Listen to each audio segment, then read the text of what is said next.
estudyante sa Al-Kadib o sa TRIPS.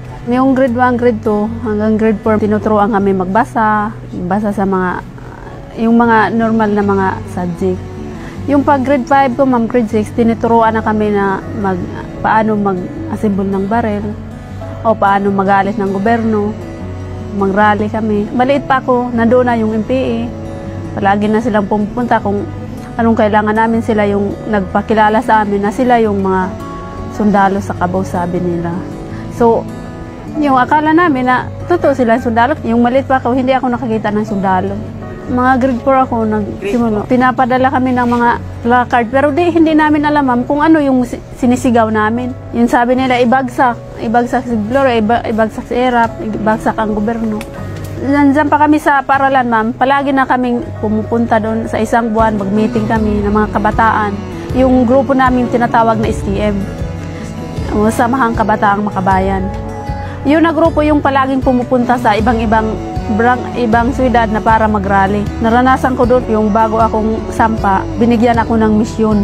Yung pagpatay ng tao. Yung mga pangako nila sa amin, yung mga lupain daw namin, ibibigay daw nila sa mga tao, sa mga masa, sa mga parent namin. Bigyan daw silang ng lupa. At saka marami pang pangako nila sa amin. Kami daw, magpaaralin daw kami sa mamahal na mga paaralan. Wala po kahit piso. Yung nandoon ako sa loob, sabi ko, saan na ba yung sahod ko? Sabi nila, nandoon na sa parent mo, pinadala na namin. Pag bago kang sampa, lalo na kung nanggaling ka sa baba, una mo pang pasok doon sa loob, yung commander, itabi ka sa commander. O magsisiping kayo. Kahit hindi bago, pag na ni commander, paulit-ulit na yan. Kahit yung minor edad, yung sinasabi nila na pag nabuntis ka, iiwan ka doon sa masa. Sa umpisa lang, magdala ng mga gamot, mga paracetamol para makuha yung loob ng tribo. Pagka organize ka na doon, unti-unti ka nang kinukuha ng monthly, sila ng sinasabing revolutionary tax. Katulad ng bigas, kung wala kang bigas, manok, wala silang pakialam, basta makakuha lang sila ng. So pag hindi ka talaga nakabigay, papatayin ka na lang. Naisip-isip ko, bakit magpatuloy ako dito? Na marami ng mga IP yung ginagamit, IP yung MPE, IP yung pinapatay. Yun ang naisip ko, lalo na yung pinatay na yung uncle ko. Kung tuloy-tuloy yung pagpatay sa mga IP leaders namin, wala na. Makita na lang sa libro, ma'am, na ganito pala ang mamanwa, pero hindi mo na makikita na may magsusuot pang ganito. Ang mensahe ko sa nila, magbaba na sila, hindi na sila magpagamit. Kasi po sila, biktima rin sila. Hindi nila alam yung ginagawa nila, na mismo yung tribo nila, pinapatay nila. Pag sasanib ka sa gobyerno, papatayin ka talaga nila, ma'am. Pero sinabi namin, hindi kami matatakot hanggang buhay kami. Ipaglaban namin ang tribo.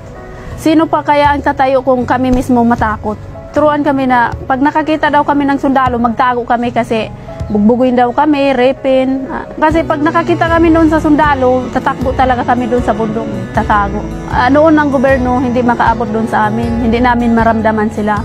Pero ngayon, parang naramdaman namin na may gobyerno na tumutulong sa amin. Aabot na doon sa namin, sa community. At saka sinabi ko sa kanila, ginamit lang tayo at saka binenta tayo sa ibang bansa. Marami nang natulong sa amin. Number 1 yung Eclipse, number 2 yung 4-piece at saka IPs.